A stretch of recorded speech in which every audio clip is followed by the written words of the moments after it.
नमस्कार। इस वक्त के बुलेटिन के साथ हाजिर हूं मैं अनुपम। प्रदेश की हर छोटी बड़ी खबरों को लेकर के आजमगढ़ में परीक्षा में नकल का पर्दाफाश हुआ। एसपी के निर्देश पर एसओजी और थाना पुलिस ने एग्जाम सेंटर पर छापेमारी की है। छापेमारी के दौरान राजेंद्र स्मारक इंटर कॉलेज से 12 नकलची पकड़े गए हैं। नकल कराने के एवज में स्कूल प्रबंधन पर मोटी रकम वसूलने का आरोप है। छापेमारी के दौरान पुलिस ने वसूली की 18.10 लाख नकदी बरामद की है। पुलिस ने स्कूल के प्रिंसिपल, मास्टर समेत कुल 12 अभियुक्तों को गिरफ्तार किया। सभी से पूछताछ कर रही आजमगढ़ पुलिस रानी की सराय थाना क्षेत्र के सेठवल स्थित राजेंद्र स्मारक इंटर कॉलेज का यह पूरा मामला है। तो इंटर कॉलेज से पकड़े गए हैं 12 नकलची। ये बड़ी खबर इस वक्त हम आपको बता रहे हैं। पुलिस को वसूली के दौरान 18 लाख से ज्यादा कैश मिला है। ये बड़ी खबर यहां पर हम आपको बता रहे हैं।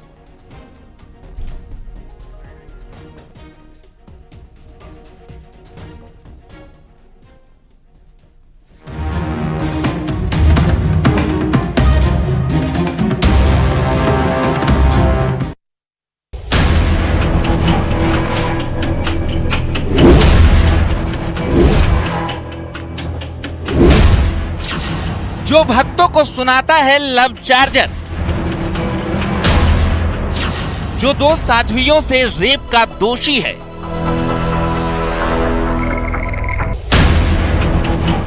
बलात्कारी बाबा ये कैसी सजा।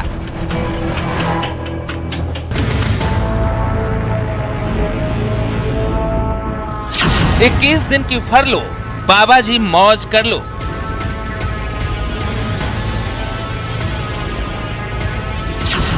राम रहीम को आजादी, किसकी मेहरबानी।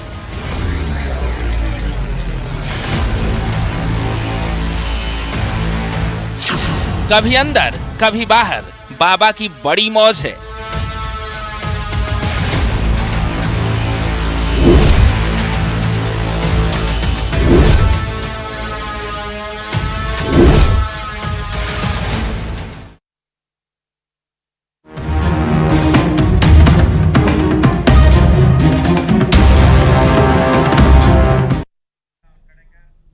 डेरा सच्चा सौदा प्रमुख गुरमीत राम रहीम हो या फिर जोधपुर जेल में उम्र कैद की सजा काट रहे आसाराम, इस वक्त दोनों को जेल से राहत मिल गई है। राम रहीम 21 दिन की फरलो पर बागपत डेरा पहुंचा है, तो वहीं आसाराम को 7 दिन की पेरोल मिली है। इस दौरान आसाराम महाराष्ट्र के पुणे में माधोबाग में इलाज करवाएंगे और पेरोल के दौरान पुलिस कस्टडी में ही रहेंगे। राजस्थान हाईकोर्ट से इलाज के लिए आसाराम को पेरोल दी गई है। रिपोर्ट के मुताबिक आसाराम के सीने में शुक्रवार शाम को दर्द उठा था। उसके बाद उसे एम्स अस्पताल ले जाया गया, जहां पर जरूरी मेडिकल जांचें की गई, जिसके बाद उसे अस्पताल में भर्ती कर लिया गया था।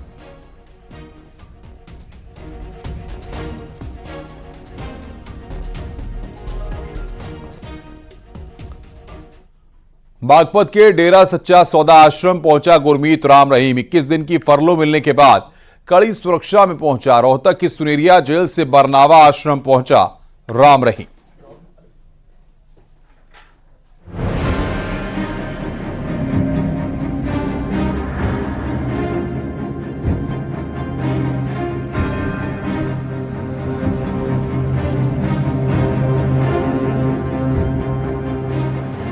चुनाव आया, बाबा की बहार लाया। इलेक्शन से पहले राम रहीम को फड़ लो। ये मायावी बाबा है, एक्टर, डायरेक्टर, डिक्टेटर और लेस कैरेक्टर। रेप के आरोपी पर ऐसी कृपा बरस रही है कि जब देखो तब राम रहीम कभी पैरोल तो कभी फरलो पर बाहर मौज करता है। अगर ऐसे ही आजादी हर अपराधी को मिलने लगी, फिर सजा के मायने ही क्या बचते। लेकिन सवाल सिर्फ ये नहीं है, बल्कि सवाल यह है कि राम रहीम पर मेहरबानी किसकी है। दरअसल डेरा सच्चा सौदा प्रमुख और रेप केस में दोषी गुरमीत राम रहीम सिंह को एक बार फिर 21 दिन की फरलो मिल गई है। मंगलवार सुबह करीब 6:30 बजे गुरमीत को हरियाणा की सुनारिया जेल से पुलिस सुरक्षा में बाहर निकाला गया। यहाँ से वो सीधे उत्तर प्रदेश के बागपत जिले में स्थित बरनावा आश्रम पहुंचा। वो इसी आश्रम में फरलो की अवधि बिताएगा। राम रहीम उर्फ गुरमीत को 2020 से अब तक 10 बार फरलो या पैरोल मिल चुकी है। अब हरियाणा चुनाव से ठीक पहले फिर राम रहीम के बाहर आने से सियासी गलियारों में भी चर्चाएं हैं। दरअसल पंजाब एवं हरियाणा हाई कोर्ट में शिरोमणि गुरुद्वारा प्रबंधक कमेटी ने एक अपील दायर की थी और उस अपील में गुरमीत राम रहीम को पैरोल या फरलो देने का विरोध किया था। एसजीपीसी ने संभावित सार्वजनिक नुकसान का हवाला दिया था, लेकिन हाई कोर्ट ने उस याचिका को खारिज कर दिया है और अब गुरमीत राम रहीम को रिहाई का आदेश दे दिया है। राम रहीम न सिर्फ पैरोल और फरलो पर बाहर आता है, बल्कि इन दिनों वो खुलेआम सत्संग करता है, प्रवचन देता है, जो कि जमानत शर्तों का खुलेआम उल्लंघन होता है। बावजूद इसके ऊपर कोई एक्शन नहीं होता, जिससे सवाल उठता है, क्या राम रहीम को राजनीतिक संरक्षण मिला है? जब से डेरा प्रमुख को सजा हुई है उसके बाद से लगातार हम लोग देख रहे हैं।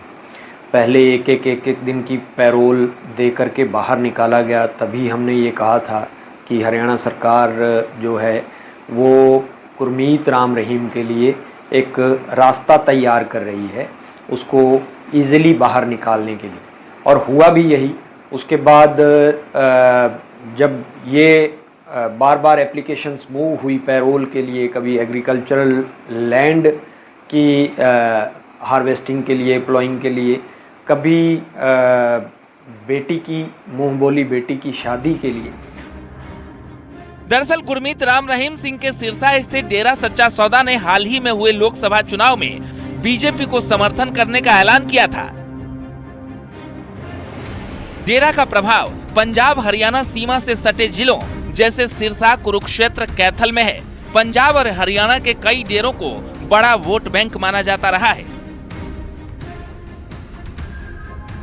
अब चुनाव से ठीक पहले उसे 21 दिन की फरलो मिलना कई सवाल खड़े कर रहा है। बाहर ला रहे हैं, पैरोल और फरलो का बेनिफिट दे रहे हैं, जो समाज के लिए बहुत घातक है, जिसको अंदर सलाखों में पहुंचाते टाइम एक इतने बड़े दंगे हुए, इतनी बड़ी उपद्रव फैला और हरियाणा सरकार को उस उपद्रव को रोकने के लिए 38 लोगों की बलि लेनी पड़ी। तो कहीं ना कहीं सरकार जो है एक पॉलिटिकल फ़ायदे के लिए इन चीज़ों को मुझे लगता है कि एक वीआईपी ट्रीटमेंट के तौर पर देख रही है। जेल जाने के बाद पिछले 4 सालों में राम रहीम की कुल 254 दिन से ज्यादा की पैरोल और फरलो मंजूर की जा चुकी है। यानी गुरमीत को 8 महीने से ज्यादा वक्त के लिए जेल से जाने की छूट दी जा चुकी है। इस आंकड़े में अभी मिली फरलो के 21 दिन भी शामिल हैं। इतनी जल्दी और इतनी ज्यादा पैरोल या फरलो मिलने का ये शायद देश का पहला और इकलौता मामला है। हालांकि राम रहीम का दावा है कि वो फरलो के दिनों में सत्संग और भक्तों से दूर रहेगा। प्यारे सत्संगी जी, सबको बहुत बहुत आशीर्वाद। आपके दर्शनों के लिए फिर से हाजिर हुए हैं और आप सबको मालिक बहुत बहुत खुशियां दे, आशीर्वाद कहते हैं। आप अपने अपने घरों में रहना है, किसी ने यहाँ पे नहीं आना। जैसे सेवादार भाई आपको बताएंगे, सेवादार जिम्मेवार आपको बताएंगे, उसके अकॉर्डिंग आपने सेवा करनी है। मालिक आपको बहुत बहुत खुशियां दे। आपको बता दें कि गुरमीत राम रहीम अपने 2 शिष्याओं से रेप के आरोप में 20 साल की सजा काट रहा है। उसे 2017 में सजा सुनाई गई थी। उसके अलावा डेरा प्रमुख गुरमीत और 3 अन्य को 16 साल पुराने पत्रकार हत्याकांड में 2019 में दोषी ठहराया गया था। लेकिन जिस तरह 4 सालों में बार बार आजाद घूमता रहा, वो अपने आप में हैरान करने वाला है। Bureau report, news 18। और इस बीच बड़ी खबर आ रही है, विनेश फोगाट को सिल्वर मेडल देने पर फैसला टला। विनेश फोगाट पर सीएस का फैसला टला। विनेश फोगाट पर 16 अगस्त को फैसला आएगा। विनेश ने की है जॉइंट सिल्वर देने की मांग। है बड़ी खबर हम आपको बता रहे हैं। इस वक्त की बड़ी खबर हम आपको बता रहे हैं, विनेश फोगाट पर 16 अगस्त को फैसला आएगा। विनेश को सिल्वर मेडल देने पर फैसला टला। ये बड़ी खबर हम आपको बता रहे हैं। विनेश फोगाट पर 16 अगस्त को अब फैसला आएगा। सीएस का फैसला अभी टला है, 16 अगस्त को अब यह फैसला आएगा। तो विनेश फोगाट पर 16 अगस्त को फैसला आएगा।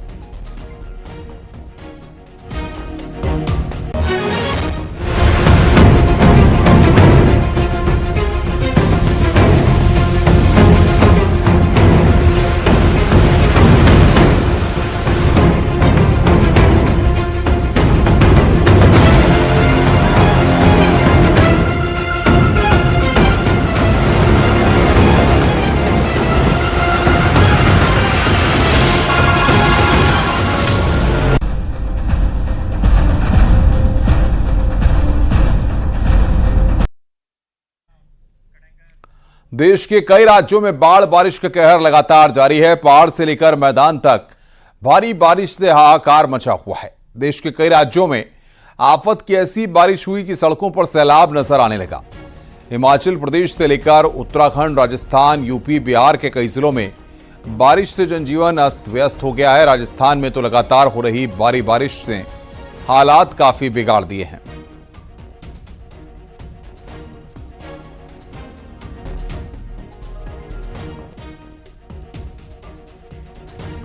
दरक रहे हैं पहाड़, कहीं बादल फट रहे हैं। ये हम तस्वीरें आपको दिखा रहे हैं राजस्थान, उत्तराखंड, हिमाचल प्रदेश, बिहार, उत्तर प्रदेश और दिल्ली की 6 जगहों की अलग अलग तस्वीरें, 6 राज्यों की तस्वीरें इस वक्त आप देख रहे हैं।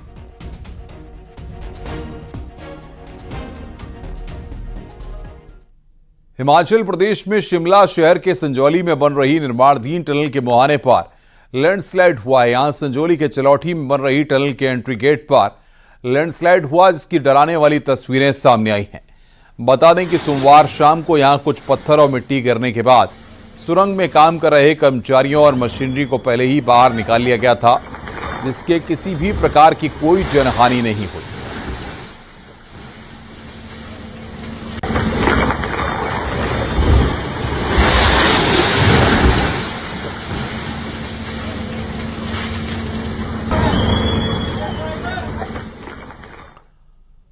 वहीं पहाड़ों पर भी आसमानी आफत ने कहर मचाया हुआ है। कहीं जमीन खिसक रही है तो कहीं बारिश ने जीना मुहाल कर दिया है।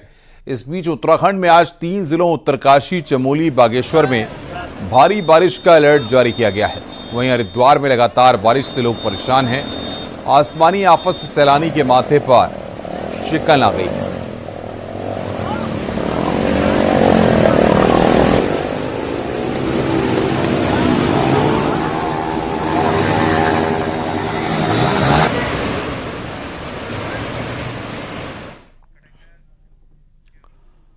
उधर हिमाचल में लगातार लैंडस्लाइड की खबरें आ रही हैं। किन्नौर के निगुलसरी के पास जमीन खिसकने से वहां पर नेशनल हाईवे बंद कर दिया गया। किन्नौर और लाहौल स्पीति के इलाकों में लगातार लैंडस्लाइड से वहां के लोग काफी परेशान हैं।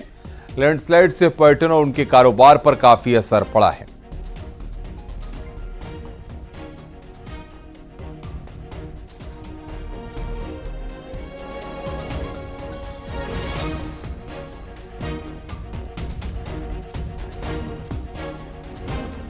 पहाड़ों में लगातार जारी बारिश के बीच दिल्ली में बाढ़ का खतरा मंडराने लगा है। दिल्ली में यमुना नदी का जलस्तर खतरे के निशान के करीब पहुंच गया है। इससे यमुना नदी के आसपास वाले हिस्से में बाढ़ की आशंका बढ़ गई है। ऐसे में प्रशासन सतर्क हो गया है। प्रशासन ने यमुना के आसपास वाले इलाके में मुनादी शुरू कर दी है।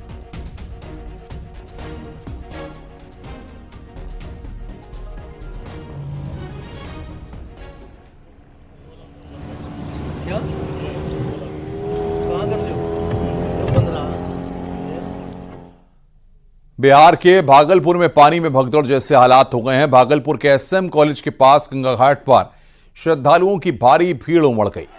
घाट छोटा होने की वजह से अफरा तफरी का माहौल बन गया। कुछ महिलाएं और लड़कियां गहरे पानी में चली गईं। आप तस्वीरों में देख सकते हैं इस तरह महिलाएं और युवतियां गहरे पानी में गोते लगा रही हैं। लेकिन बड़ा हादसा टल गया। मौके पर तैनात आपदा मित्र की मदद से सभी को बचाया गया। ये तस्वीर सोमवार की है। इस घटना के बाद भागलपुर जिला प्रशासन अलर्ट मोड पे है। घाटों पर सुरक्षा बढ़ा दी गई है।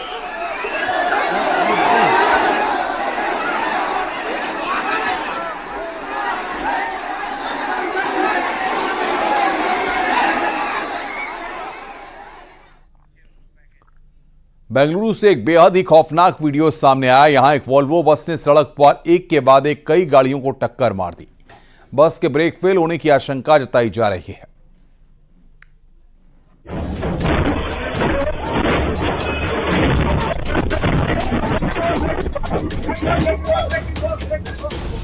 बस ने मचाया कोहराम, कई गाड़ियों को मारी टक्कर। बेंगलुरु के एक वॉल्वो बस बेकाबू हो गई और उसके बाद कुछ ऐसा दहशत में डालने वाला मंजर सामने आया।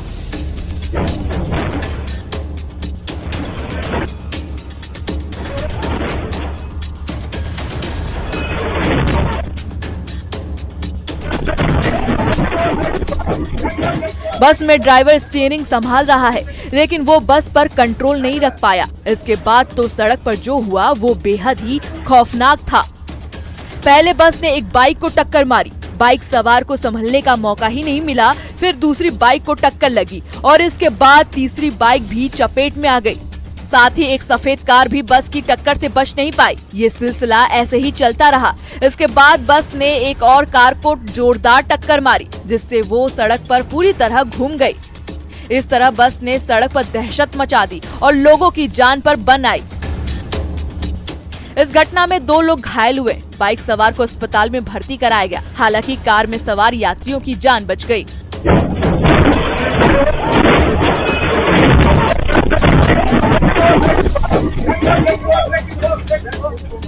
बेंगलुरु के हेब्बल फ्लाईओवर की ये घटना बताई जा रही है। सोमवार सुबह के समय एक वॉल्वो बस सड़क पर दौड़ रही थी। आशंका जताई जा रही है कि बस का ब्रेक फेल हो गया। बस का ड्राइवर बस में ब्रेक लगाने की भरसक कोशिश करता रहा, लेकिन ब्रेक नहीं लगा और इस तरह बस ने कई गाड़ियों को रौंद डाला।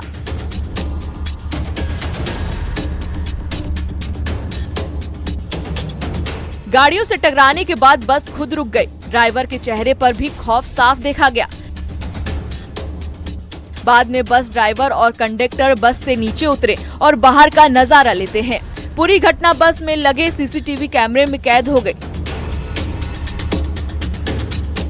बस बेंगलुरु एयरपोर्ट से रवाना हुई थी, लेकिन थोड़ी ही देर आगे जाकर बस ड्राइवर ने बस से नियंत्रण खो दिया। हादसे के बाद सड़क पर जाम लग गया। सूचना के बाद पुलिस की टीम भी मौके पर पहुंची और घायलों को अस्पताल ले जाया गया। Bureau report, news 18।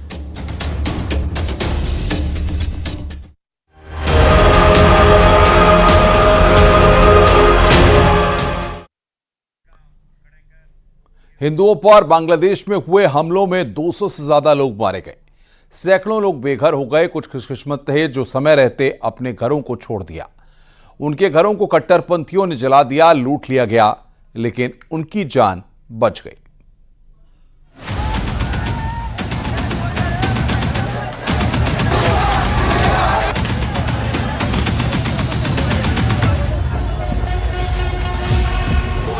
पिछले हफ्ते बांग्लादेश में विद्रोह ने वहां के प्रधानमंत्री शेख हसीना को देश छोड़ने के लिए मजबूर कर दिया।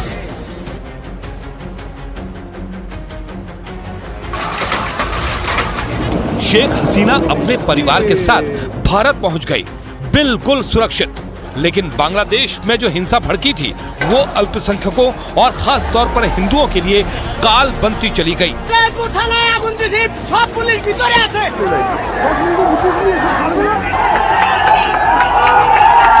बांग्लादेश का एक हिंदू परिवार इतना ज्यादा खौफ में आ गया कि अपना घर छोड़कर एक रिश्तेदार के घर पहुंच गया।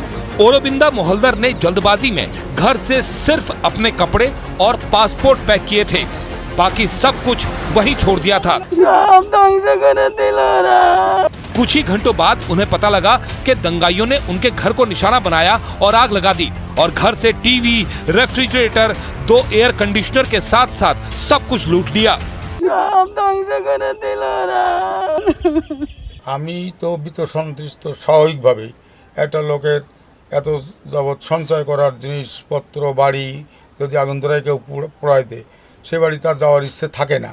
তারপরও পরিবেশগত দিক থেকে স্থানীয়ভাবে দীর্ঘদিন বসবাস করার জন্য ইচ্ছা আছে, কিন্তু আমার যে সন্ত্রাসীদের ভয় এবং তারা যেভাবে লুটপাট করলো, যে অত্যাচার করলো, এতে তো স্বাভাবিকভাবে ভীত থাকতে হয়। पूर्व प्रधानमंत्री शेख हसीना ने जब से इस्तीफा दिया और भारत भाग गई, तब से उनके समर्थकों और सहयोगियों को दंगाइयों के हमलों का सामना करना पड़ रहा है और प्रशासन भी उनकी कोई मदद नहीं कर रहा। देश के हिंदू अल्पसंख्यक समुदाय के लोग खुद को सबसे ज्यादा असुरक्षित महसूस कर रहे हैं, क्योंकि वो पारंपरिक रूप से अवामी लीग का समर्थन करते रहे हैं। बांग्लादेश हिंदू बौद्ध ईसाई एकता परिषद के मुताबिक 5 अगस्त को हसीना को सत्ता से हटाए जाने के बाद से अब तक 52 जिलों में हिंदुओं और दूसरे धार्मिक अल्पसंख्यकों के खिलाफ कम से कम 200 हमले हो चुके हैं।